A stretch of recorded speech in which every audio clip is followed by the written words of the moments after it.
검사들 네. 지금 이게 너무 심한 것 같아요.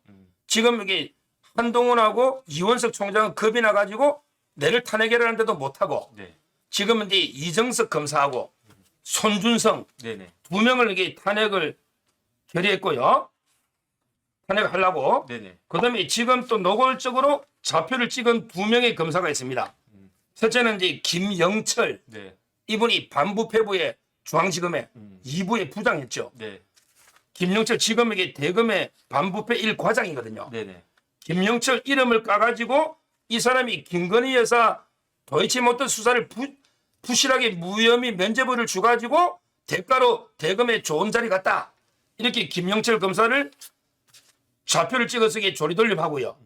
그다음에 김건희 여사 오빠가 지금 기소가 돼 있잖아 수원에. 네네. 김건희 여사의 오빠가 이게 좀 황당한 이유로 이제 뭐 개발 부담금을 좀 줄이려고 이게 흑파내는 거 있잖아. 거리를 갖다가 이게 좀 쏘겠다. 뭐 이래가지고 이게 위계양 공무방해하고 몇 개로 이게 기소가 돼 있는데 네. 이걸 수사한 검사가 이정화 검사입니다. 제가 보기에 이정화 검사 저는 오히려 비판합니다. 김건희 여사 오빠가 아무 죄도 안 되는데 이걸 기소한 게 이정화인데 오히려 이게 좌파 민주당에서는 야 왜 이정화가 오빠를 부실하게 수사했냐 이래가지고 또 좌표 찍어서 이게 조리돌림 하거든요. 네네. 이런 게 검사 공격에 대해서는 어떻게 생각합니까? 막 던지는 거죠. 예. 제가 봤을 때는 지금 손준성 검사장은 하나의 끼워 팔기 같다는 생각이 들고요. 핵심은 그 이정섭 차장이다. 저는 그렇게 봐요. 왜 그러냐면은 지금 수원에서 여러 가지 수사를 하고 있지 않습니까? 뭐 대표적으로 쌍방울 불법 송금 같은 거. 그런데 이게 간단한 사건이 아니에요. 유창호는 이게 뭐 다툼의 여지가 있다라고 보여진다라는 식의 그 표현을 갖다가 했지만 이것보다 더 증거가 차고 넘치는 경우가 어디 있습니까? 만약에 그렇게 다툼의 여지가 있고 그러면은 이화영 부지사 왜 구속이 됐습니까? 김성태 회장 왜 구속돼 있습니까? 안부수는 왜 시형이 나왔습니까? 이거는 누가 봐도 명백하게 이제 문제가 되는 건데 아니 그 다음에 이런 중대하고 그 중차대한 일을 부지사가 뭐 마음대로 다 결정을 갖다 합니까? 김성태가 이화영 보고 뭐 그 많은 돈을 갖다가 진짜 그게 투자를 갖다가 하고 그 배팅을 갖다가 했다가 지금 깜빵에서 지금 썩고 있습니까? 누가 봐도 이거는 상식적으로 말이 안 되는 것이다. 그런데 이 수사를 누가 하느냐? 이정섭 차장이 하잖아요. 이정섭 차장이 수사 잘한다는 이야기 제가 여러 번 들었었어요. 그런데 왜 이정섭인가? 왜냐하면 이 수원지검에서의 이 수사를 건드려야 이걸 흔들어야 그 수사가 지연이 돼야 지연되면 지연될수록 어떻게 되겠습니까? 기소가 늦어질 거 아니에요.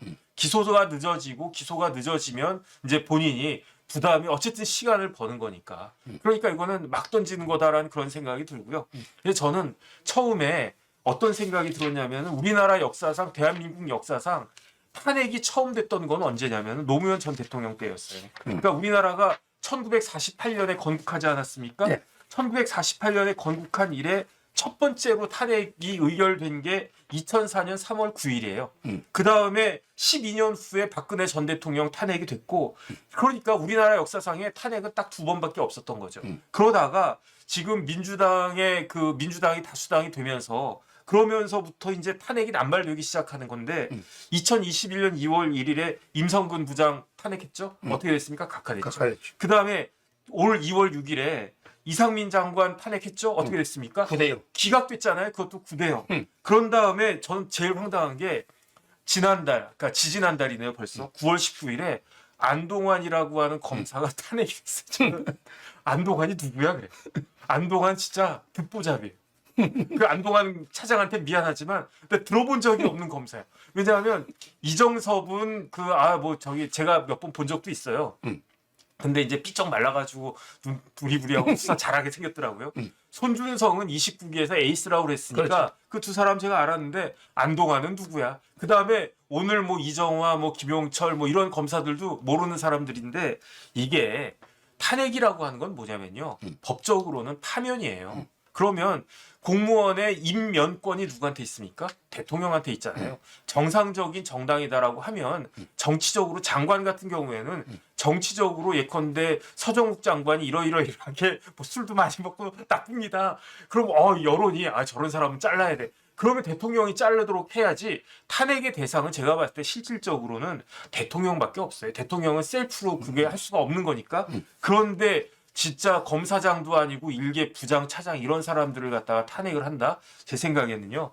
이런 식으로 탄핵을 남용하는 거는 직권남용이에요. 직권남용을 공무원이 어떤 다른 공무원한테 직권남용하는 것도 있을 수 있지만 집단적으로 그 민주당이라고 하는 야당 자체가 조직적으로 집단적으로 한 개인에 대해서 직권남용하는 거고요. 이렇기 때문에 탄핵이 돼야 될 대상은 뭐 안동안, 김용철, 뭐 누구 손준석 이런 사람들이 아니고요. 민주당이 탄핵이 되어야 한다. 저는 그런 생각이. 오늘 이게 TV조선에서 그 말 제가 들었고요. 네네. 방송 보다가 지금 이게 이 검사들 탄핵하고 그다음에 이 좌표 찍어 조린 돌리는 이 조직이요. 네네. 민주당이 그 검찰 독재 정치 탄압 대책위원회예요. 거기 위원장이 박범계, 네. 그다음에 박찬대가 상임 공동위원장이고 그 밑에 이제 그 대책위 밑에 검사 범죄 대응 태스크 포스가 있더라고. 네네. 거기 전해철이하고 김용민, 민영배 이 자들이 있는 거예요. 제가요 그 이재명 변호사 중에 조상호 변호사라고 있잖아. 네네. 이분하고 광주 방송을 나갔는데 왜 검사를 탄핵하냐 했더니 뭐라 하냐면 이 변호사가 아니 칼이 깨끗해야 요리가 깨끗해지는데 검찰이라는 칼이 막 오염돼가지고 세균이 득실득실하니까 요리도 수사 결과도 잘못된 거 아니냐 방송 이러더라고. 네네. 근데 지금 한번 보자고. 그러면 이 검사를 탄핵하고 공격하는 민주당 의원들의 그는 깨끗한지 지금 이게 박범계, 박찬대, 김용민, 민영배 이런 자들 아닙니까? 네네. 지금 민영배는 위장 탈당해가지고 검수완박할 때 그때 헌재에서도 이게 절차가 잘못됐다 네. 이랬고요. 이 김용민 이자가 흉악한 자입니다. 이자가 이 간첩 옛날에 유성 있잖아. 네네. 그걸 공소권 남용했다가 아까 안동환 검사를 탄핵 주도한 게 김용민입니다. 네. 지금 남양주에 네. 이자가 이렇고요. 지금 이게 민주당 의원들 중에 위장 전입이나 돈봉투 받고 이게 범죄 안 하는 놈 몇 놈 되느냐고. 자기들이 가장 세균이 덕실덕실하는 오염된 자들이 이게 검사를 저는 탄핵하는 이게 맞는가? 가장 오염된 세력은 국회고 그중에 민주당이고 그중에 철음이고 그중에 이런 자들이 아닌가 이래 봅니다. 저는 그 검찰이 칼이라고 하면은 칼 가지고 요리를 하잖아요. 그럼 요리 대상이 무엇인가? 민주당이란 이야기잖아요. 지금 왜 이렇게 민주당이 검찰에 대해서 막 저러고 있느냐? 첫 번째, 당대표인 이재명 대표에 대해서 계속적으로 공격이 들어오고, 두 번째, 전 당대표인 송영길 대표 지금 울기 일보 직전이고, 그 다음에 돈봉투 받은 사람 20명이 있다라고 하고, 그 밖에 뭐 이런저런, 그 다음에 또 노웅래 뭐 누구누구 해가지고 계속 그렇지 않습니까? 그렇다라고 하면은 민주당은 고기인데 어떤 고기냐? 칼이 상한 게 아니고요. 칼이 오염된 게 아니고 고기가 상한 거예요. 상한 고기를 썰다 보면 칼에도 이렇게 이런 저런 게 묻는다 그런 생각이 들고요. 그 다음 저는 최근에 가장 좀 주의 깊게 들었던 그 말이 어떤 말이냐면 조홍천 의원의 말이었어요. 나는 물고기다. 근데 여기가 민물인 줄 알고 들어왔는데 알고 봤더니 소금물이더라. 그래서 내가 지금 깝깝해가지고 도저히 못 살겠다. 민물로 도망가든지 해야 되겠다. 이런 뉘앙스로 제가 들었는데 아니에요. 지금 민주당, 그러니까 조홍천 의원이 헤엄치고 있는 조홍천 의원이 뭐 붕어든 맥이든 잉어든 모르겠지만 조홍천이 막 헤엄치고 있는 그 물은 소금물이 아니에요. 그 물은 어떤 물이냐? 오염수예요. 그러니까 물이 오염되어 있으니까 그나마 정상적인 조홍천 의원님 같은 분은 힘든 거고요. 그런 오염수에서 그냥 자유롭게 그냥 뭐 편안하게 사는 물고기가 있어요. 그 물고기가 어떤 물고기입니까? 기억 물고기.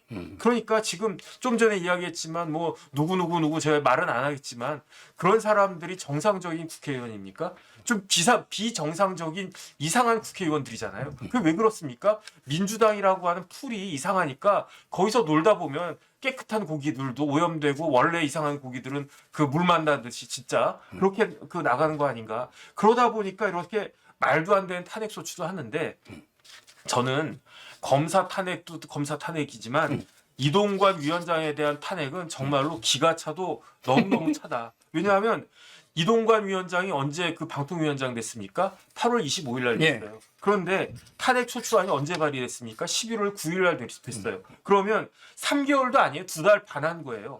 탄핵소추 그 우리가 계속 헌법에서 보지만 어떻게 규정되어 있느냐. 직무집행과 관련해서 위법행위를 했어야 된단 말이에요. 그런데 임명된 지 2달 반밖에 안 된 사람이 무슨 탄핵당할 만한 그런 중대한 위법행위를 했겠습니까? 제가 이해가 안 됐어요. 납득이 안 됐어요. 그래가지고 뭐 이런 신문도 찾아보고 한겨레 신문도 찾아보고 도대체 이동관이 뭘 잘못했길래 탄핵이냐 해서 봤는데 안 나와요. 신문 기사에 이동관 위원장의 탄핵소추 사유가 안 나와요. 그래가지고 하는 수 없이 귀찮더라도 제가 국회 사이트 들어가가지고 제가 그런 거 잘 못 찾거든요. 저만 해도 이제 586이 그러기 때문에 이제 노안도 오고 눈도 침침하고 그래가지고 컴퓨터 이렇게 뭐 잘하지도 못하고 그럼에도 불구하고 제가 국회 의안정보 사이트 들어가가지고 딱 찾아봤더니 황당한 거예요. 왜 황당한 거냐? 탄핵소추 사유가 5개인데 어떤 사유냐? 다 똑같은데 그중에 한 가지만 말씀을 드릴게요.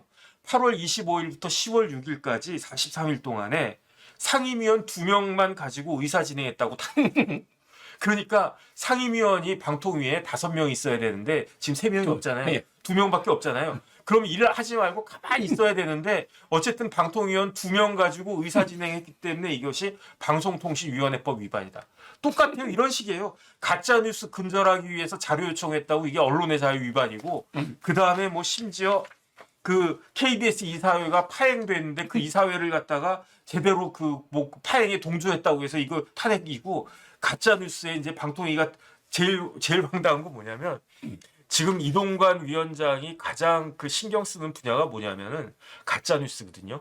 내년에 총선이잖아요. 가짜 뉴스로 인해 가지고 사람들 판단력이 흐려지면 서정욱이를 뽑아야 되는데 정혁진이를 뽑는 이상한 사건이 발생하면 안 되잖아요. 그러니까 가짜 뉴스가 없어야 된다 해서 이동관 그 위원장이 그 부분에 대해서 중점을 뒀더니 민주당에서 탄핵을 한 게 뭐냐면은 가짜 뉴스 관련한 대응은 방송통신위원회가 할 일이 아니고 방송통신심의위원회가 할 일인데 방송통신심의위원회가 할 일을 방송통신위원회가 하니까 이거는 탄핵이다. 이렇게 돼 있단 말이에요.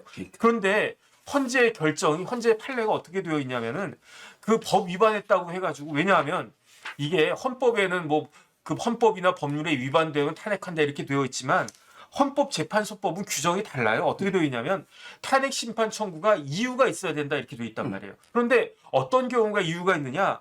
헌법처럼 모든 법을 갖다가 위반하면 탄핵 사유가 되는 게 아니고 공직자의 파면을 정당화할 수 있을 만큼 그만큼 중대한 법 위반이 있어야 된다라고 하면서 이게 누구 판례냐면 노무현 전 대통령 판례거든요. 예. 노무현 전 대통령 관련해서 지난주에도 이야기했지만 헌법도 위반했고 선거법도 위반했다고 그랬잖아요. 그럼에도 불구하고 파면 정당화 안 된다라고 해가지고 그랬는데 만약에 민주당이 지금 이동관 위원장에 대해서 그 탄핵소추한 것과 같은 그런 논리다라고 하면 노무현 대통령 탄핵됐습니다. 탄핵되어야 됩니다. 그때는 입에 진짜 막 거품 물고 막 개거품 이렇게 옆으로 가는 그 개거품 그 물고 막 이렇게 비난했던 사람들이 어떻게 그것보다 더한 탄핵소추를 할 수 있는가? 저는 진짜 고개가 절레절레 저어집니다. 저도 이게 요즘 방송에서 계속 강조하는 게요. 네네. 우리 헌법 65조를 잘 보면 뭐냐면 이게 그 공무원이 직무집행에 있어 네네. 헌법이나 법률을 위반한 때이 돼 있거든요. 네네. 이 말은 이게 직무를 집행함에 있어서 돼야 되잖아. 네네. 자, 그러면 이게 이정섭 검사가 위장 전입을 했다. 이거야말로 이게 직무집행하고 아무 관계 없잖아요. 네네. 이게 무슨 탄핵 사유가 되냐 말이야. 네. 우리 얼마 전에 판사가 성매매하다가 걸렸잖아. 그 탄핵합니까? 판사가 성매매한 게 직무집행은 아니잖아요. 네네. 저는 검사가 마약을 하다 걸렸다. 네. 이래도 이게 탄핵 사유 아니라고 봅니다. 네. 그 처벌 사유지. 네. 직무집행은 아니잖아, 마약이. 법관 징계 사유도 돼요. 그러니까 그렇게 해야지. 제 말은 이게 탄핵이라는 거는 직무를 집행할 때. 그래서 오히려 저는 강규태 판사 있잖아. 네네. 이 사람에게 판사 재판하면서 6개월 내에 하라는 걸 1년 2개월 이상 끌었잖아요. 네네. 오히려 이게 탄핵 사유가 아닌가 이렇게 보이고 진짜 민주당은 탄핵을 해야 될 판사들 이자들에게 안 하고 오히려 수사하는 검사들 아무런 탄핵 사유가 없잖아요. 이걸 하는 거는 검사들에 대한 협박, 공갈, 그리고 이 보복, 그다음에 이재명 방탄 이런 목적으로 탄핵하는 거고요. 그다음에 이동관 위원장은 마비. 이동관 직무가 정지되면 한 명 남잖아요. 네. 이상인 부위원장. 네. 그럼 마비될 거 아닙니까? 네. 이런 게 국정을 깽판치자, 망치버리자 이런 의도의 잘못된 파업입니다. 이래 봅니다. 제가 제일 황당한 건 뭐냐면요. 이동관 위원장 전임자가 누굽니까? 한상혁 위원장이었어요. 예. 그렇죠. 한상혁 위원장 뭐 했습니까? 직권남용하고요. 공무집행 방해를 했어요. 근데 공무집행 방해 혐의가 뭐냐면은 심사 점수를 조작한 거예요. 그렇죠. 그러면 예를 들어서 언론 탄압을 할 때 서정욱 기자가 바른말 잘해. 그러면 서정욱이 잡아가. 이런 게 언론 탄압이잖아요. 그 정도에서 끝난 게 아니잖아요. 한상혁 위원장은 어떻게 했냐면은 점수까지도 조작해가지고 어떤 방송사를 아예 날리려고 한 거잖아요. 이거보다 더한 언론 탄압이 어디 있습니까? 이런 한상혁 위원장을 누가 임명을 했습니까? 지난 정권에서 임명을 했잖아요. 어떻게 그렇게 했던 사람들이 이와 같은 말도 안 되는 사유 가지고 이동관 위원장을 탄핵한다라고 하는지 진짜 양심에 털이 나도 아주 시커먼 털이 난 거 아닌가? 저는 너무너무 이거는 말이 안 된다. 이렇게 어떻게 이런 식으로 헌법을 유린할 수가 있는가? 이거는 헌법에 정해진 권한을 남용한 헌법 남용이다. 저는 그런 생각이 들어요.